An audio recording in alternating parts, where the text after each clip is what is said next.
Hello, guys, and welcome to the podcast Perspective of the Mind. I'm Diana, your host. I strongly believe that science cannot be complete without spirituality, and spirituality cannot be complete without science. That's why I'm committed to bring to your attention inspirational people in both domains. Today, we are exploring the world of spirituality, what it means to be connected to something greater than ourselves, and how singing can bring peace and growth to our lives. Whether you're just starting your spiritual journey or you're already on the path, this episode is all about finding deeper meaning, tapping into our inner wisdom through our intuition and our voice. My guest is an inspirational artist, leader, and singer of the vocal freedom workshops worldwide. His voice touches the souls of millions, and his events definitely make people lighter and brighter. His name is Uria Tsur. Hello, Uria. Hey Hello, Diana. hello. We have been in touch with you for so many months trying to schedule finally this recording, and here we are. I'm so excited for this episode. Welcome to Perspective of the Mind. Thank you so much. I'm so happy to be here, and I've also been waiting for this opportunity for a long time. Being on the roads, touring all the time. We're both with busy schedules. I'm happy we made it happen. Yeah, here we are. So, Uria, you and I, we have met this summer. I think it was June or July in Ibiza for one of your vocal retreats. And I will share something personal here, and then from there will come my first question. All right. So I will be a little bit vulnerable, which I don't usually do on this podcast, but let me be vulnerable. So during this summer, June, July, that was like one of my hardest periods ever. Like I was in such a dark place. Life wasn't easy at all with me. And usually when I'm experiencing something like that, and I don't have answers through my conscious mind, I sit and meditate. And I believe that when I meditate, I'm connected to higher intelligence, to God, whatever we call it, universe. And then I usually get answers for myself. And I wasn't planning to come to that retreat at all. But during that meditation, I've heard, you have to go. And I'm like, I don't feel like singing. I don't feel like dancing. I'm like, I don't feel like that at the moment. But like the voice was so persistent that I have to go. Then when I was there, I realized why. The Yes, the third day of the retreat, it was a lot of singing, laughing, dancing. But the first 2 days, it was a lot of shadow work. A lot of shadow work that allowed me to release so much of my tension, of my negative energy. I was crying so much. So much. You remember, I was crying so much. And the beautiful thing is that you don't feel like a weak person there. Like everyone was crying. Okay, not maybe everybody, but at certain point, most of the people were crying. And I remember asking you, is it always like that when you have retreats? And you said to me, yes, most of the time people are crying. And you also added that we as humans, we are kind of also a container of pain, and society doesn't allow us to express that part of ourselves. So my question here is, Yuri, why do you think it's so? Why are we also like a container of pain? Where does it come from? Mm. I think it's our most. It's our foundation. This life experience, this dual reality allows us to experience things. Yeah, we need this duality. I need to have pain in order to appreciate pleasure. I need to have separation in order to appreciate and to experience unity.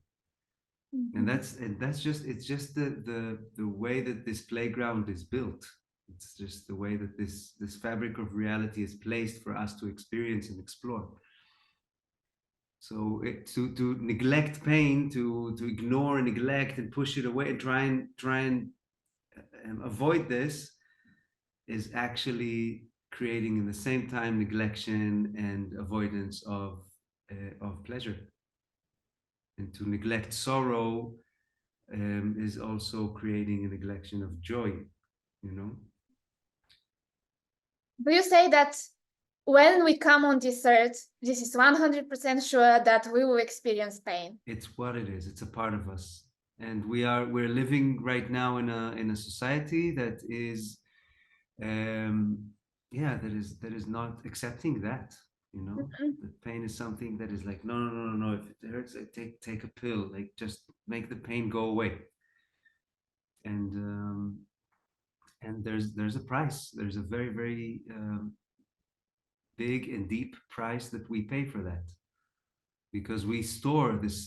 The pain wants to be expressed. You know, it's something that is a part of us, and we need to express this. It's the same way that we encourage people to express your joy, express your happiness. Why? Because it's in you. You know, express your passion. You have this passion inside of you, let it be. You know, so it's the same about all the aspects. We cannot have this and avoid that. So many times when we do vocal work, because the voice is an expression of who we are, my voice is my naked presence. This is me. You know, I cannot fake it. I can go like this, but it will show, you know. Eventually, when I speak, you see me. And when we come to these vocal workshops or places where we can finally sing, with the voice, a lot of ourselves comes to the surface. And the things that we've been suppressing are the first ones to usually um, come out, come up, and also release. You know, we drain that. We kind of we give this the room that it's been asking for. This aspect of ourselves. And this is why when I see tears in these workshops, I'm happy. I'm happy for the people that they have finally an opportunity in a safe container, in a safe environment, to express also that aspect. And a lot of times, once that comes through, realizations fall into place, and a deeper sense of joy and connection is being open to the people. But we don't want to feel that pain. We so much want to escape, as you have mentioned, Yeah, because it's uncomfortable. It's super uncomfortable. yeah, So, what do you do usually by yourself when you are going through a dark period to help yourself? How yeah, how do you process that without storing that negative energy into the body, which a lot of us do? I have done that. That's not healthy. yeah. Like as you have said, we have to express that. So, what do you do usually, like you personally? Well, if it's just slight moments, you know, of kind of contraction, then I'm trying to embody that, to feel that, say, okay, this I'm upset right now, because I was raised and educated to be, a welcoming and loving member of society, and I think it's good education, yeah. Mhm. Yet many times it creates a situation where I'm upset, and I'm like, no, no, no, this being upset is, it's not okay. Just keep wearing the welcoming, shiny, loving face. And sometimes I'm just upset, you know. So just to acknowledge that, to see this part of me, to find my own way of embracing that. Um, and I try and cry, you know. I just try to cry when I can. It's again, it's hard for me being raised as an Israeli man in a somewhat machoistic environment, then to be able to let these emotions run through me is still today a challenge, Mhm. you know. And every time so I'm looking for an opening. I'm looking for these places when I have an opportunity, and I see that emotion is rising, and maybe a tear is coming up. I'm trying to lean, if I can, in the moment. If I'm not, I don't know, like in a train, or in the line to the bank, then I'll try. Even if I'm driving, I'll try to stop my car to the side of the road and just let it run for a while. And the beautiful thing that happens when the emotions come up is they come with a story. There's a story that made me sad right now, so I'm crying that story, and then after a while it fades out, and there's silence, and then maybe another story comes up, something from deeper in the past, could be Mhm. like a week ago or a month ago that rises, and then this is being cried out, and then something even deeper in the past rises and cries out. So I think that this is a very natural cleansing mechanism that we have, and just looking for an opportunity where I feel safe enough to do that is something that I recommend. And And then I love holding spaces that are safe for that, yeah, because yeah. I know that they're not so available. Hey guys, just for a second, I would like to ask you to subscribe to the channel, to give a like to this episode, of course, if you like what you're watching. Huge thank you that you're sharing your time with me and my guests. Let's go back to the episode. So so to create a space that is welcoming for that is such a privilege. And I love that you have mentioned about crying, because especially men in our society are educated not to cry. It's like men should not cry. And I'm like, why not? Why not? We have these eyes, men and women, we have eyes that, and those eyes can cry, then they're supposed to cry at certain points, right? That's why we have tears. We have gave us that opportunity, and we have to use that because Yeah. it's a lot of release of negative energy. So what you have said basically is that you feel everything that comes to you without bypassing, just feeling. Yeah, as much as I can. Hey, Yeah, I'm as still much as you working can. on it. I'm not there yet. I don't think I'll ever be. You know, I always see where I'm still holding on, where I can still, I can still release more. I can still be more open, more authentic, more of who I am. But yeah, definitely what you say. I'm trying as much as I can not to suppress, to let these things, to know that okay, there's something I'm looking for the right moment to express Mhm. this emotion. Yeah, we're all on a journey of how to become more authentic, more real, right? Yeah. We're all on that path, I guess.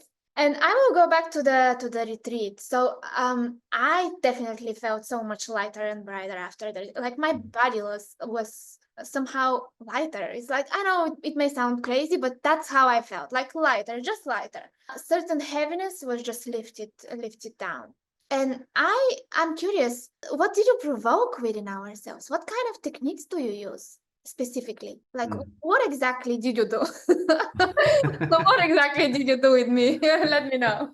I didn't do anything. It's you're the one Yeah, but that it did was it. guided. So how did you guide us to that? So I'm creating a space that is invoking and welcoming authenticity, that is welcoming vulnerability, that is encouraging, and that we're all together there to encourage each other and ourselves to be what we are. You know, this headline, vocal freedom, Mhm. that I chose. It's implying to be free. Okay, more than the freedom is is a stronger element than the vocal. Okay, because vocal can be many things. Freedom is what we're after here. Yeah, to Mhm. express freedom with our voice. And what is to express freedom with our voice? To express who we are, to be free, to express who we are, everything that we are, not to be locked in a box of an idea that song should be like this or like that. Yeah, so naturally bringing this concept and this perception, I'm inviting an environment. I'm creating and holding as a facilitator. I'm holding an environment where people can be who they are. They can explore this and explore that. And the strength of this container is there only because a lot of people resonate with this Mhm. understanding. So all of us resonate with this understanding that yes, I'm here to express everything that I am. I'm here to embrace everything that I am, and then to sing from that place. And it creates a very powerful field But where everything rises very easily to the surface because there is not so much resistance. We are, as a collective, as a community, we're saying, okay, we're releasing resistance here. And every person that releases resistance helps the other through empathy, helps Mhm. the others release their resistance as well. So it becomes a very yeah, very powerful collective state. Yeah, definitely. Definitely. Everybody was holding so beautifully the others, like in an amazing way. I've never seen them, I've never participated in such events in the past. And for me, it was just an incredible experience. So, people who are watching us, go to Urias retreats. You release so much of the stored pain in the body. I promise you guys. I'm very sensitive person, like very sensitive person. I can easily catch the energy of the people, no matter how they're pretending, which is like my superpower and my huge burden simultaneously. Mm. And I can tell you that it's very rare when I can feel a fully non-judgmental energy from someone, fully non-judgmental. And judgment is part of our lives. I believe we are humans. We have preferences. I like this. I don't like this. It's kind of normal as long as it's in our heads and we don't convert that into discrimination. I guess it's kind of we do that. Yeah. From you, I have felt such a pure energy, fully non-judgmental energy. Like my body was at such an ease around you. And I'm wondering, how do you do that? Mm. It's not easy. It's not easy. At Mm. least sometimes for me, it's also not easy, you know? Yeah, also for me, it's not easy. But when I put myself in the position of the facilitator, yeah, of the one that is inviting everyone to bring themselves, I'm more committed. Mm. So the presence of the group pushes me to center and puts me in a place where I am at my absolute best. Because the whole definition of the space is non-judgmental and is compassionate and is patient and is yeah, and is welcoming everything, as we said before, welcoming everything that you are to rise to the surface. So when this is my invitation for everyone, I'm committed in front of each and every one of those people in the group. We were 30 something people then. So I have no choice but to be at my absolute best. It's harder And you're when I'm walking in the street and somebody blows a horn at me. And I'm like, oh, it's like, hey, and I find myself suddenly dropping into judgment. And there also, I try to be also compassionate and loving with myself, saying, oh, okay, with the moment I recognize that I'm judging, I will breathe into that and I'll do this work, because really judgment is just me resisting a part of life. And life is magnificent. Life is such profound intelligence that brought me into being, that brought all of us into being. Who am I to judge life? yeah, When I'm judging life, I'm ego tripping. I'm stuck in my own mind saying, no, no, I know how things should be and they should be. Like, hey, life, listen, you you made things wrong. Let me tell you how it's done. This is ego trip, yeah? So when yes, I'm judging, I'm stuck in my ego instead of embracing more of life. I know this as a concept. I believe this with my whole being. And then when I'm holding a space for such a group in such a gentle and profound container, I have to be at my absolute best. Mhm. And it's easier for me to be at my absolute best. And I think for every one of us, it's like that. When we put ourselves in service to other people, we become a better version of ourselves. We all know this. We're having like a horrible day, and nothing works. We're upset, like we're fighting with our partner, screaming at the children. And then a good friend calls us, and they're a mess, and they're like, I need your help, man. Can I need to share something with you? Can you just listen? And immediately I'm like, yes, I'm here for you. What do you need? And my heart opens, and I'm coming, I'm suddenly coming back to my center, to my power. Yeah, being in service brings us to our power. So this is the best way I found so far to be in service to my global communities, to hold these kinds of events, which are the vocal freedom workshops or the retreats that I do, or just the song circle, or guiding a ceremony, creating a space of loving agreements between people. Mhm. And you say that you're outside of the retreats and you experience judgment. You just breathe into the judgment, realizing that you're judging at the moment and trying to get just to release that. Yeah, I the realize. moment I recognize it, the moment I can be stuck out of recognition for a while, you know, Yeah, yeah. When we like, like all of us, you know, it's like it's when I realize, like, oh wait, I'm holding this contraction in front of that situation. I'm not accepting something.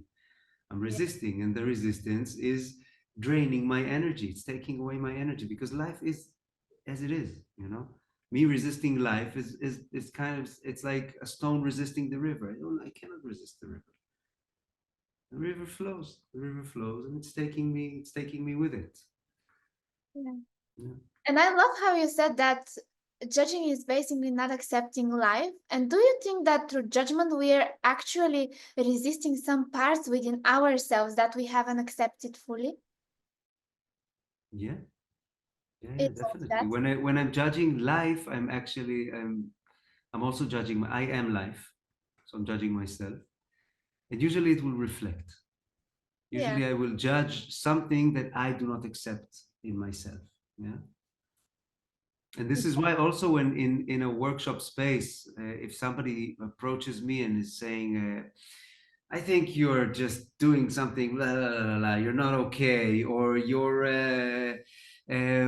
who qualified you exactly to do what you're doing, and I try as much as I can to just take it in, even if it's projected at me, to remember that this person is is is throwing at me something that is relevant for them. Exactly. And if I don't take part of this, if I don't take part of this conflict, but I'm just as a listener, appreciating the intimacy, I appreciate the fact that you feel safe enough so that you come and share with me your disapproval. Doesn't matter. You can say, "Wow, you're amazing. I love your work," and you can say, "Well, yeah, I think your work is just bad. You're missing out the whole point." And I'll be, "Wow, thank you so much for being close to me. You know, showing me your appreciation, because when you appreciate someone, you appreciate what you are in that someone. You appreciate something that you appreciate in life. You appreciate in yourself. You have it in you. This is why you can see it and appreciate it. And if you're judging someone, then the reason that you're resisting it, it's probably because you also have some kind of inner work to do in front of that. Yeah. So beautifully said. And I lately I'm doing like an exercise with myself. When I see myself judging someone or something, and it happens on social media as well, and I'm like, let me see what does it mean about you, Diana. What is that part of yourself deeply inside of you that you haven't accepted fully, and now you're projecting that on Yeah. this person? And sometimes it's difficult to be catched, to go so deep and to find that part within Yeah. yourself. For example, I have a huge judgment about abuse. When I see abuse, any kinds, I'm like, "Ugh." Mm. And then I'm like, let's see, what does it mean? What you haven't, you know, what you haven't accepted deeply about your past. Yeah. And it's now projecting that it's one thing that we can say, I don't like it. It's another thing to judge that, right? Because Yes. we'll always have preferences. I don't like this, I like this. But when it becomes like a huge emotional response, Yeah. we have work to do. Yeah. Definitely. And through this what you're saying is amazing, because you make your life your let's call it spiritual work.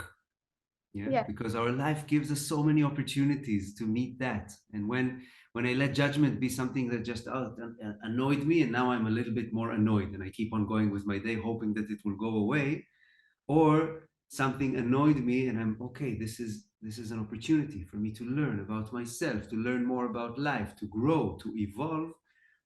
Then every moment of your life becomes your temple of spiritual work. When we have mentioned spirituality, do you believe in God? And I like God, when I say God, I don't connect with religious, like a higher intelligence, so to speak. Do you believe in such an existence?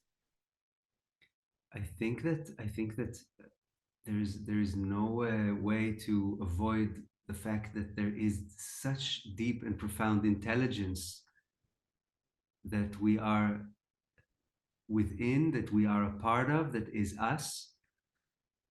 I think everything is intelligent. Just think about it, the amount of synchronized activities that are happening within each and every one of us in every single moment. It's just, this is, if this is not higher intelligence, what is?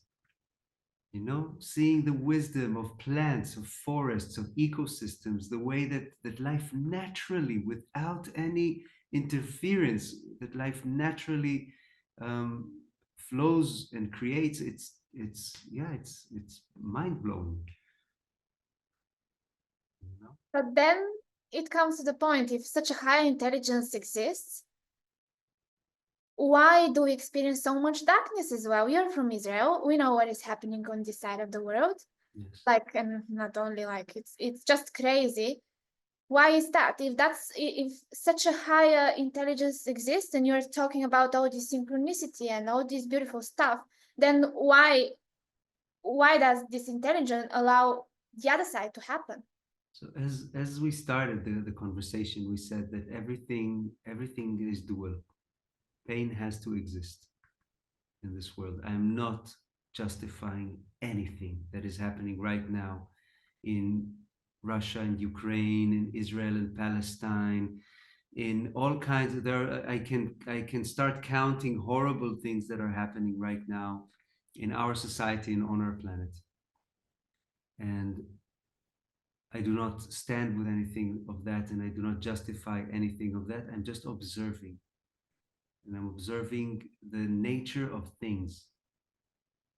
And I'm trying, again, in the same way that I'm looking toward into myself, or when I'm looking at somebody else, and when we're talking about judgment, not to judge, but to observe, to say, okay, there is an opportunity for growth.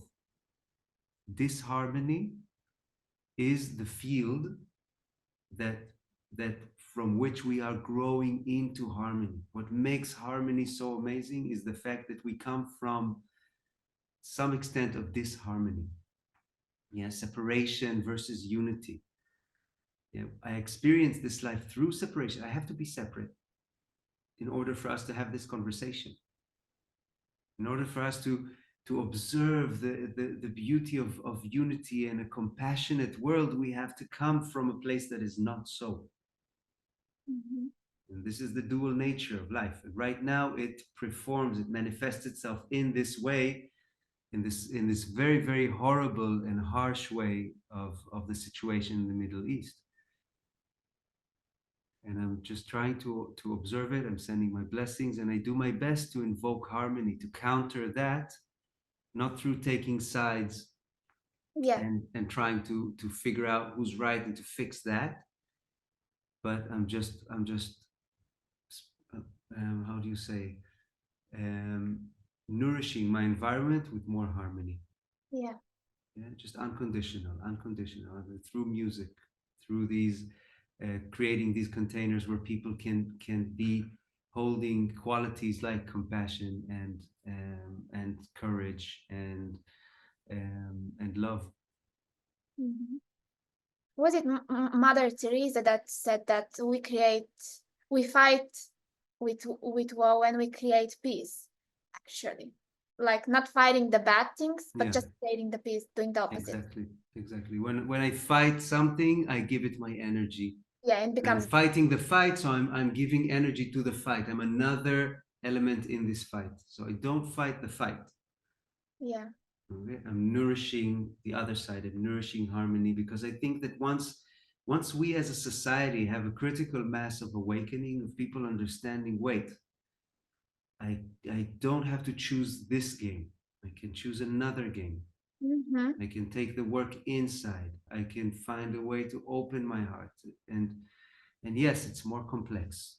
You know, if somebody is running at me with a stick and wants to give me a hit on the head, then I will.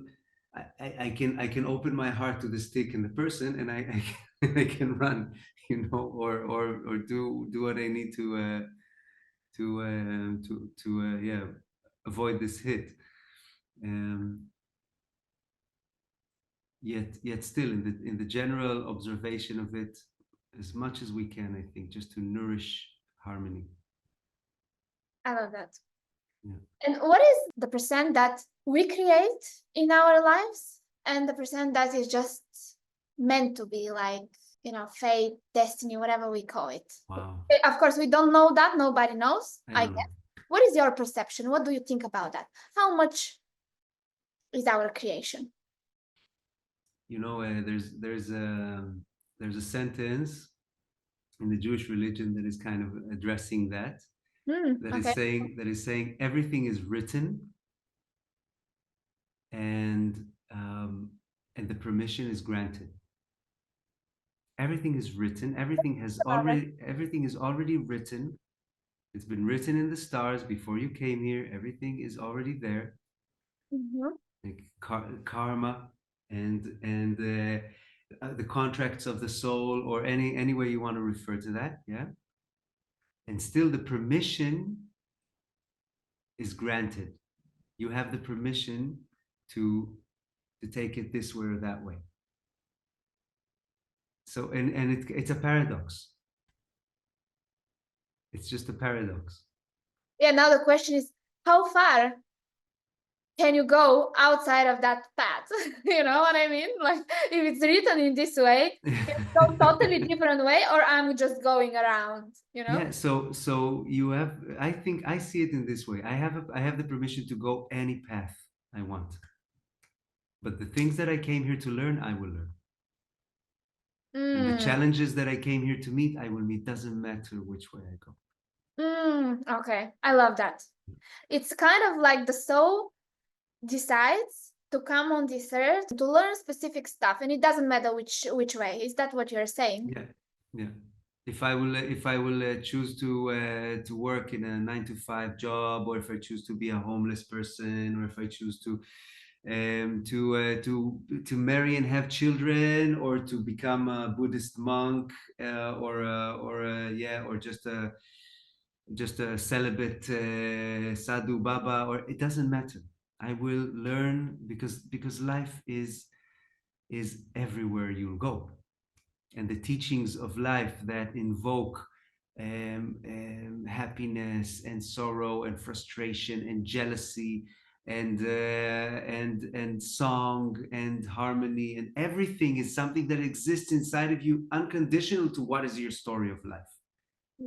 Yeah, you'll meet it through this or through that, and you'll meet kind of different angles toward that, but still you will go through the actual emotions, and this raw ongoing inside of you is, I think, what counts.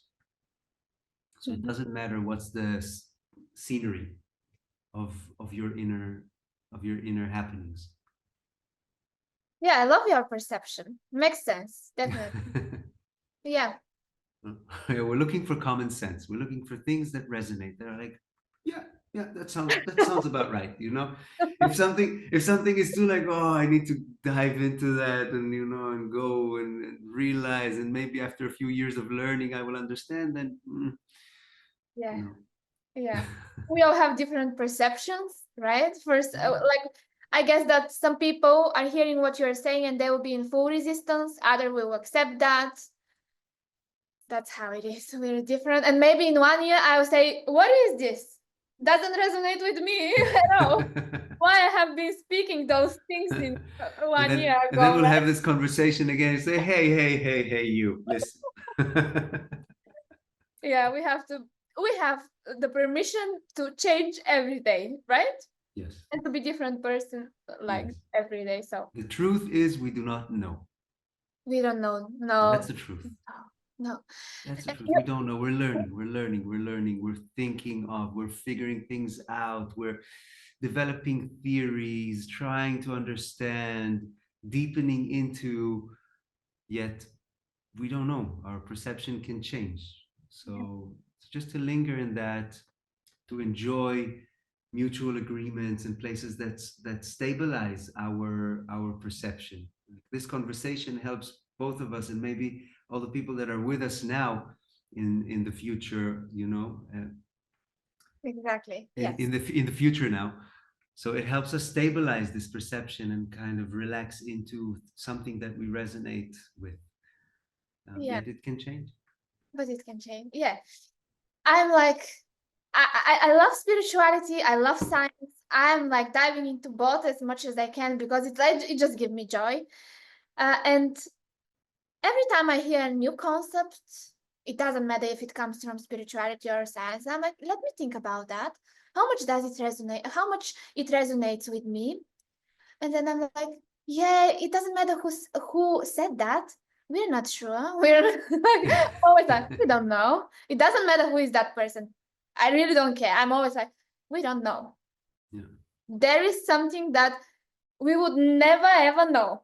And it's better for me to lean also into that unknown part, just to observe.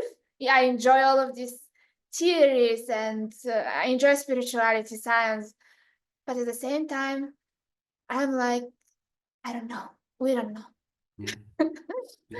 And I And think it's a crucial part of a game, to live life, to play through life, is to accept fully that I don't know. I don't know. I Yeah. don't know. And then I'm coming in, I was like, okay, yeah, let's learn. Let's see how will this look like this time? How will we experience that? Yeah, this time around. Yeah, exactly. And I remember that during the retreat, I also asked you like the following question. How can we trust life if so many of us have been through so much, some of us through a lot? How can we trust life again? How can we trust life? How can we trust people? Do you remember what you have answered me, by the way? No. No? Okay, let's see. Let's see. In a couple of months, maybe you have changed your mind about that. I'll tell you what you have answered me when I hear your answer now. Interesting. How can we trust people? People in life in general, Yeah, because when you have been through a lot of stuff, you're like, what is the next thing? Like our mind is like, let me protect myself because it's been a lot and it's maybe going to be a lot as well. yeah, So how can we trust? It has been like that's the past, but from now on it's different. yeah. Well, what comes to my mind right now when you ask this, how can we trust people? I think I think to some extent we can't, because we all carry darkness Yes, that's inside of us, true. you know. and Yep. and you may meet a person, or somebody may meet you in a day that you are connected to yourself and loving, and then he will have an amazing experience in front of you, and then he can meet you on another day when you just had the most horrible fight with someone and you feel completely frustrated and you're disconnected from yourself, and you'll be so prickly and painful, to meet. Well, I don't know if so, but more than usual. And this Uh-huh. person trusted you to be something else, you know so to some extent we have to understand that we cannot trust people to be something. We can't trust the lessons that come our way to be beneficial to us, because people are just another hand of life reaching out to you and activating something inside of you, and they're showing you a certain aspect. They're giving you a gift. Also, if they are also if they create pain, Mhm. you know So so I do you think say that we cannot trust like 100%? I say I can trust 100% life to be beneficial. to be something that is there for me to help me grow. Mm-hmm.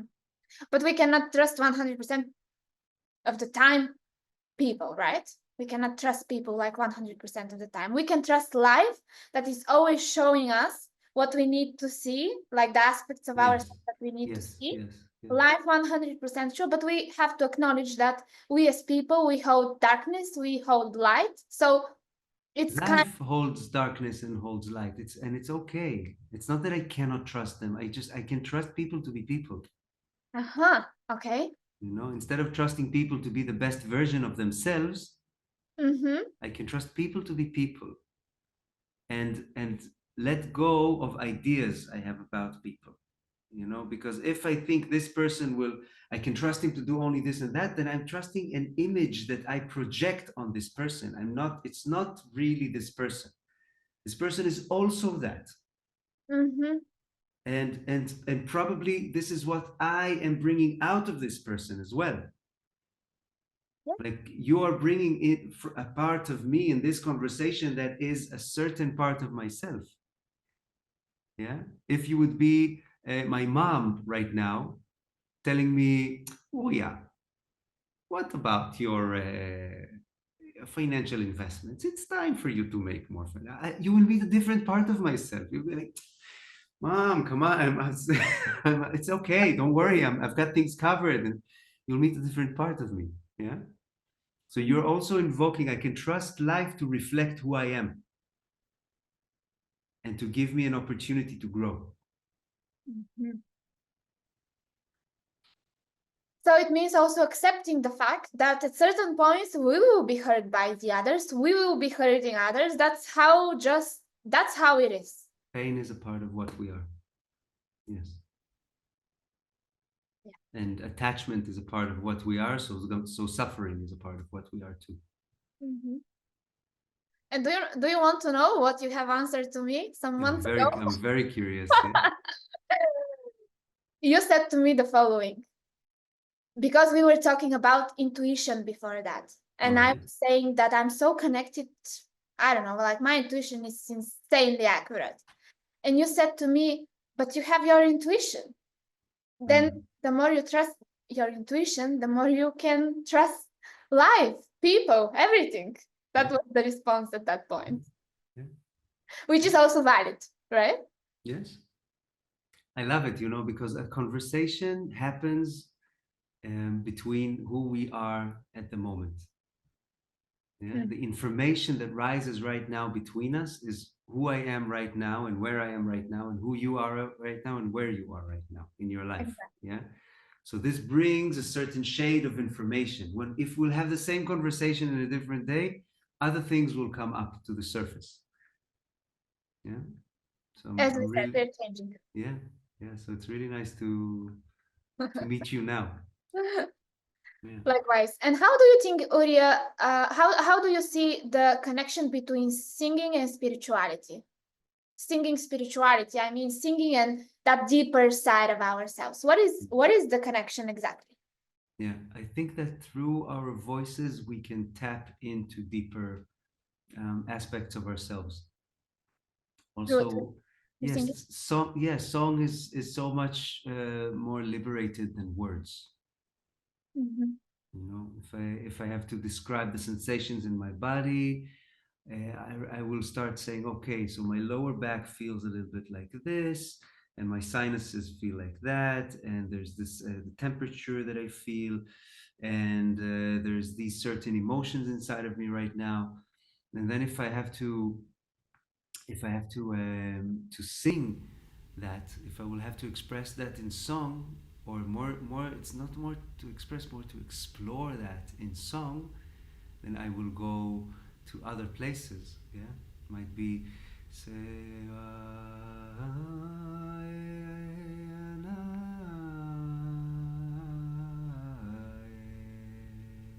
and I'm looking with my voice. I'm looking. I'm kind of. It's like a ray of consciousness that is observing myself, and I'm observing the little shivers of my body, and I have insights about who I am and what I am when I describe it that way. it's a bit more etheric. Yeah, it's less grounded and more spirit. It's more spiritual. Yeah. Yeah, I remember that we had some exercises where we needed just to sing whatever comes without words, Yeah. without a special melody, just the song to be our own song, to be expression of ourselves in the way we want, Yeah. exactly as you have done that, and that's beautiful. Like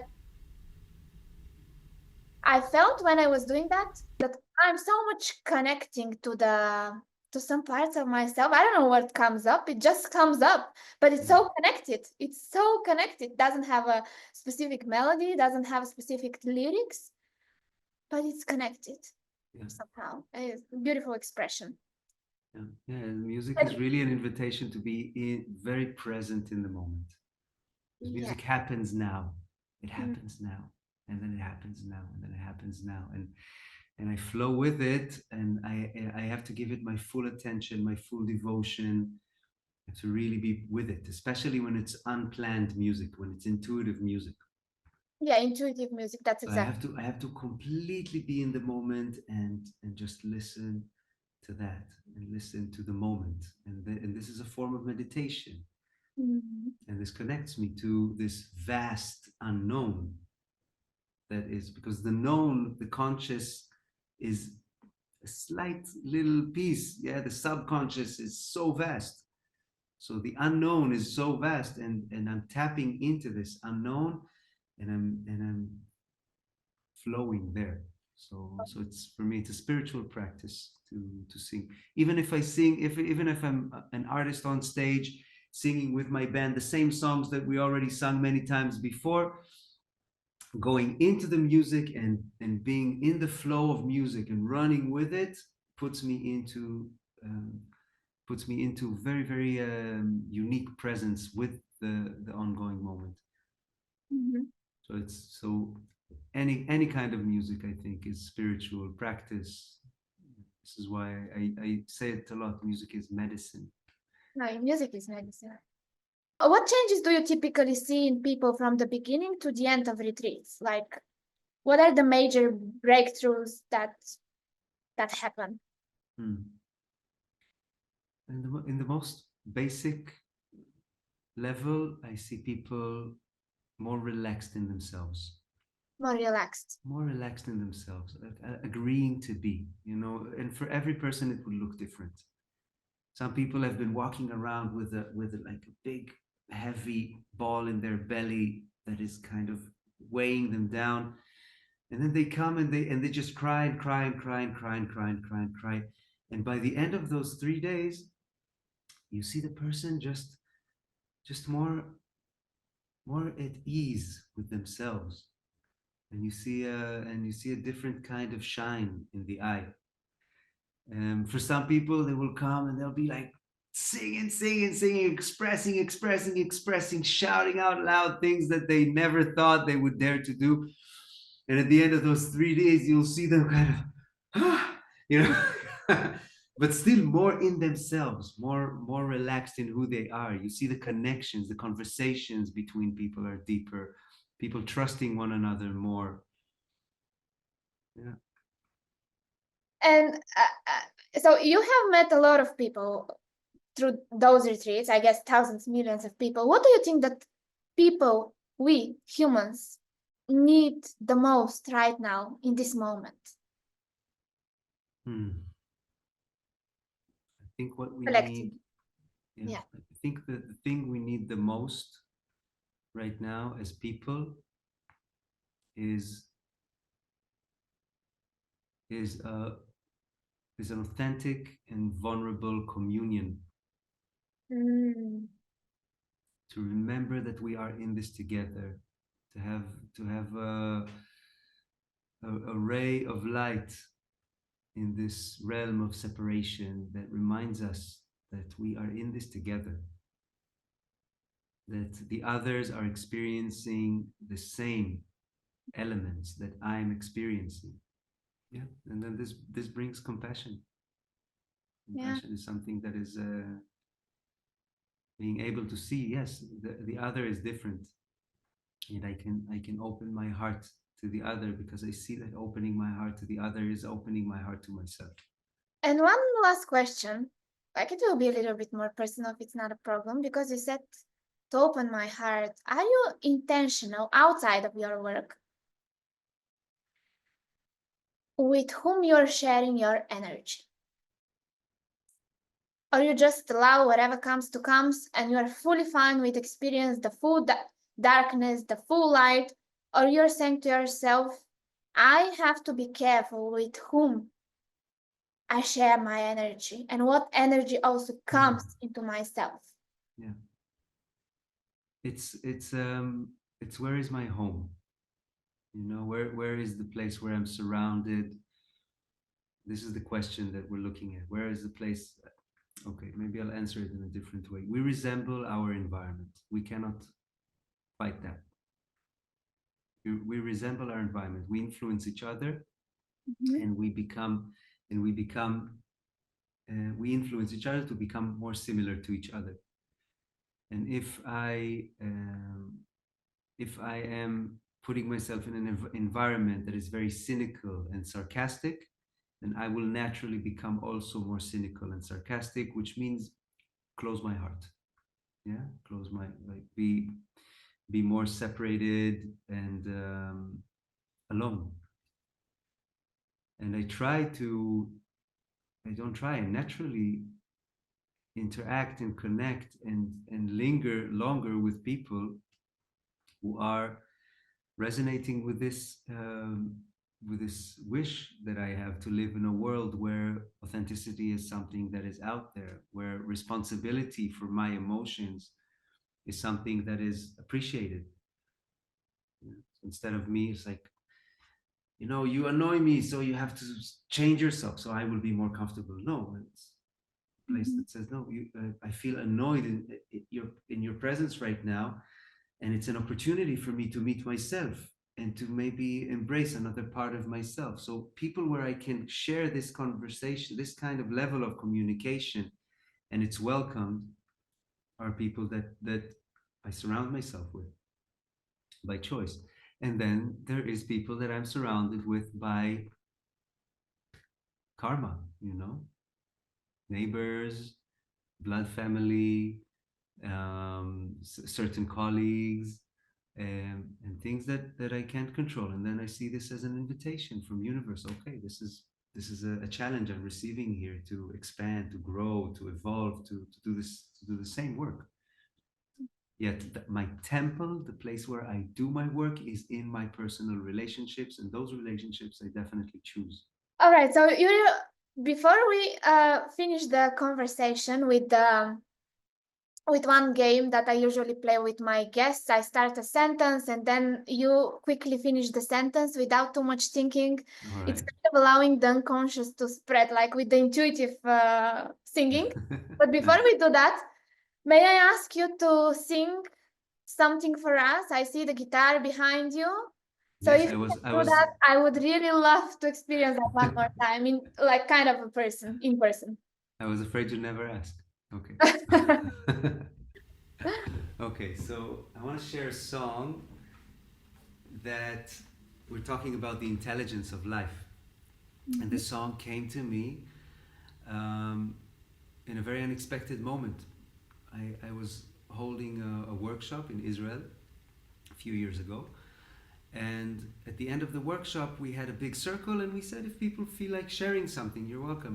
And a person stood up and he said, I want to share a song that I just heard from a friend, from a bunch of new friends a few days ago, and it touched my heart, and I want to share it. And he shared this song. I think almost the way that I play it, because I remember I was so touched, and I picked up my guitar and we all sang it together for a while. Love it. And then and then on the way home I recorded the version that I remembered from what the guy sang, and I kept on carrying this song and bringing it with me to places in the world because it touched me so deep. And years later, I heard the original version of this song, and it was completely different. Not completely, but the essence of it was something that I'm going towards instead of a place where I'm at. Mm. And this is kind of life shifted through other people hearing that song. It shifted its words into this version that I'm going to share with you right now. And I see this as a very beautiful, raw and organic way of information to be refined and changed in order to find its way deeper into the hearts of more people. You know, maybe some people will be more connected to the first original version, which is by a beautiful sister called Helen Yeomans, um, or yeah, or this one.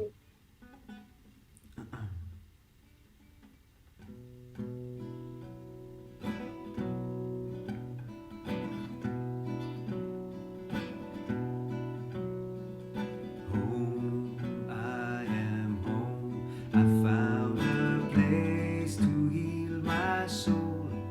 It is right here. We are right here. Between the hills, the stars, the sun, the river so clear, river so clear. Home, I am home. I found a place to heal my soul. It is right here. We are right here. Between the hills, the stars, the sun, the river so clear, river so clear. The river so clear, river so clear. And maybe a quick word to the people that are listening to this interview right now, to you that is watching this song at home,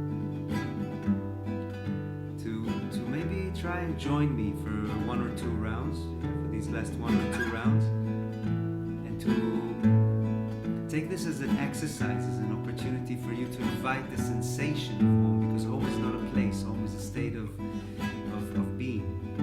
So to invite the sensation of home to where you are right now, unconditionally. The more we feel at home, the more at home we let the people around us feel. So take this as an opportunity to be in service, to sing the song. And if you feel like just listening, then just listen, no pressure. Home, I am home. I found a place to heal my soul. It is right here. We are right here.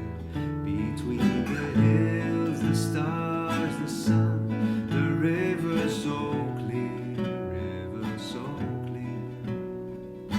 Home, I am home. I found a place to heal my soul. It is right here. We are right here.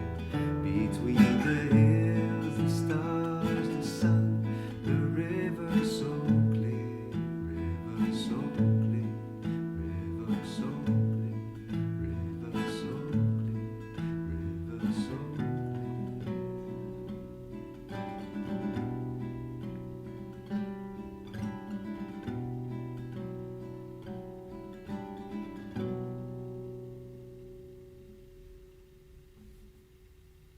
That was the song that I asked you. Which is that song? I so much love it.